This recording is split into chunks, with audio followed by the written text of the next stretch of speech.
You just watched the movie. Margot Robbie, Jacob Elordi. Beautiful, devastating, romantic. Now forget all of it, because what Emily Brontë actually wrote was never a love story. It was a warning, and the warning was about you. The English moors, late 1700s, a place where the wind never stops, and the sky is always the color of a bruise. A man named Earnshaw returns home one day, carrying a child he found abandoned on the streets of Liverpool. Dark, filthy, silent. He names him Heathcliff. No last name, no history, no origin. Just a boy who appeared from nowhere and would spend the rest of his life making everyone around him pay for that fact. Hindley, Earnshaw's own son, hates Heathcliff from the first moment. The hatred of someone who sees a rival where there should only be a stranger. And when their father dies, Hindley acts on it completely. He strips Heathcliff of his education, forces him to work as a servant in the house where he once almost belonged, degrades him systematically, deliberately, with patience, turns the boy who was almost a brother into something the family wipes their boots on. This is where the story really begins, not with love, with humiliation. Because Emily Brontë understood something that takes most people decades to learn: what humiliation does to a person who has nowhere to go and nothing to lose is far more dangerous than any weapon.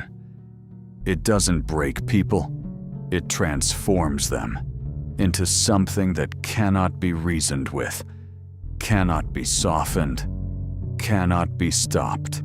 Catherine loves Heathcliff, genuinely, completely, in the way that rewires a person. But Catherine also loves what Heathcliff can never give her: status, comfort, a place in the world that society will respect. She chooses Edgar Linton, wealthy, gentle, everything Heathcliff is not. And she tells her housekeeper something that sounds almost like wisdom. My love for Linton is like the foliage in the woods. Time will change it. My love for Heathcliff resembles the eternal rocks beneath, a source of little visible delight, but necessary. She believes she can have both, the stability of one and the soul of the other. She is wrong, and somewhere inside her, she knows it. She chooses security and calls it a compromise. Heathcliff calls it something else entirely. He calls it a betrayal. And he is not wrong. And he never forgives her. Not once. Not for a single day. For the rest of his life. He disappears for 3 years. Nobody knows where he goes. Nobody knows what he becomes. But when he returns, he has money. He has composure. He has a stillness about him. That is more frightening than any rage. And he has something else: time and patience. The romantic fantasy the movie sells you ends here. Because what comes next is not passion. It is the most methodical, cold-blooded, sustained act of revenge in all of English literature. Not hot anger, cold architecture. He has spent 3 years building the blueprint. Now he begins construction.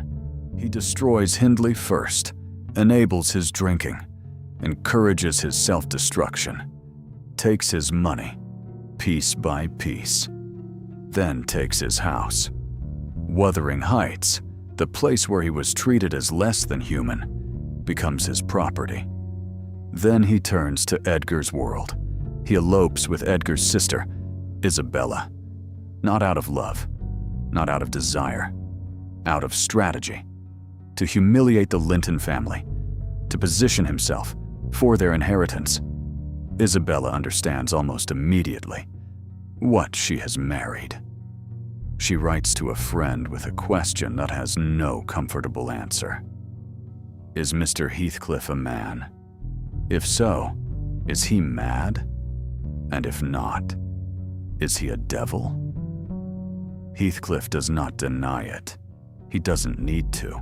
Catherine dies, in childbirth, delirious, destroyed by the impossible tension between the life she chose and the man she never stopped needing. And Heathcliff, when he learns she is gone, does not grieve quietly. He does not accept it. He rages against it with everything he has. Catherine Earnshaw, may you not rest as long as I am living. You said I killed you. Haunt me then. Be with me always. Take any form. Drive me mad. Only do not leave me in this abyss where I cannot find you. This is not the cry of a man in mourning. This is a man whose entire reason for existing has just been removed. He doesn't want peace. He wants to be haunted. Because being haunted means she is still there. And her absence, her total, permanent, irrevocable absence, is the one thing he was never prepared for. Here is what the movie could not show you. The next 20 years. Heathcliff does not collapse, does not disappear, does not heal. He continues, systematically, mechanically, without joy. He manipulates the next generation, Catherine's daughter, Hindley's son. Like pieces on a board, he no longer cares about winning.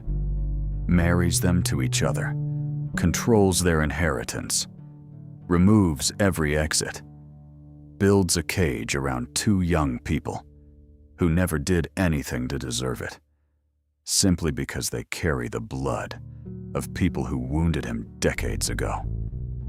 This is not passion. This is what unresolved pain looks like when it has money and time. If this is resonating with you, subscribe to Hollow Minds. Every week, another mind unraveled. But here is what Brontë understood, that no film adaptation has ever fully captured. Heathcliff wins. He gets everything he wanted. Wuthering Heights, Thrushcross Grange, the properties, the power, the complete destruction of the families. That humiliated him. Every piece of the revenge falls into place, and it means absolutely nothing. Because the only thing he ever actually wanted was Catherine, and she has been dead for 18 years. The victory is hollow, and Heathcliff, standing in the middle of everything he destroyed to obtain, knows it. He always knew it. He cannot eat, cannot sleep. He sees Catherine's face everywhere, in her daughter's eyes, in the walls of the house, in the wind moving across the moors outside his window. He tells his housekeeper, with something approaching dark humor, "It is a poor conclusion, is it not? An absurd termination to my violent exertions." He is not asking for sympathy. He is stating a fact. The revenge was never going to fill the hole. Nothing was ever going to fill the hole, because the hole was not made by Catherine's betrayal.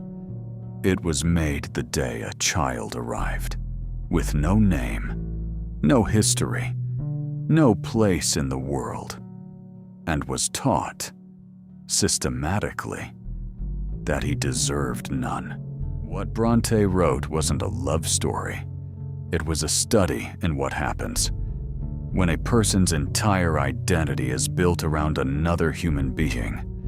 When you are humiliated young enough and deeply enough, and someone offers you the one thing that makes you feel like you exist, and then that thing is taken away, you don't move on. You build your entire life around the wound. You tend it, protect it, feed it, because the wound is the only proof that what you felt was real. Heathcliff didn't love Catherine the way people love each other. He needed her the way people need air. And need, mistaken for love, is one of the most destructive forces in human nature. Not because it is too strong, but because it asks the other person to be something no human being can be. Everything. The moors in this novel are not a romantic backdrop. They are the externalization of Heathcliff's interior world.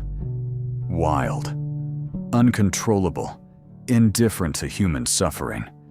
The wind keeps blowing, whether you are in love or in ruins. The sky keeps darkening, whether you deserve it or not. Emily Brontë grew up on those moors. She understood that nature doesn't care about your pain, that the landscape is not a mirror of your emotions. It is a reminder that your emotions are temporary, and the world is not. Heathcliff is always on the edge of something. Sanity, violence, collapse. The moors don't push him there. They simply reflect what was already inside him, what was put inside him by people who should have known better. Near the end, something shifts. Heathcliff stops eating, stops engaging with the world around him, starts smiling at things no one else can see. He tells the housekeeper he is close to his heaven, that he can feel Catherine everywhere now, in the walls, in the air, in the dark behind his eyes, when he closes them. Whether this is madness or something else entirely, Brontë never says. She leaves it open, because the question is not whether Heathcliff finds peace at the end.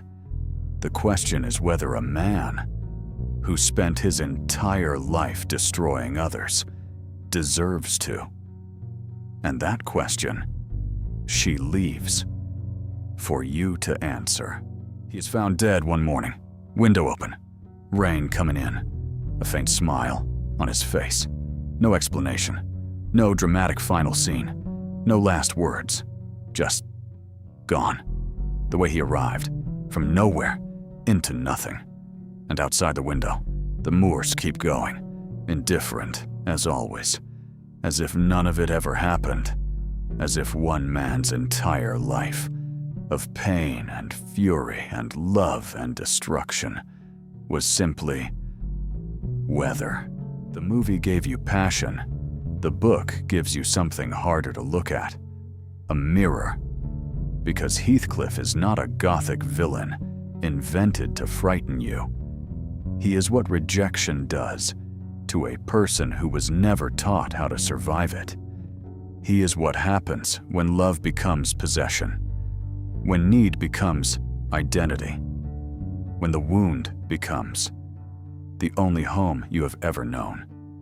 And you keep returning to it, not because it feels good, but because at least it is familiar. At least it is yours. Emily Brontë was 29 years old when she wrote this. She died the following year, never knowing it would survive 2 centuries, never knowing that generations of people would see themselves in a man who destroyed everything he touched because he didn't know how else to exist. She understood something about human nature that most people spend their entire lives refusing to see, that the most dangerous love is not the kind that burns too bright. It is the kind that never learns, that holding on can be the most violent act of all. And somewhere in you, if you are being honest, you recognize it. Subscribe to Hollow Minds. We're just getting started.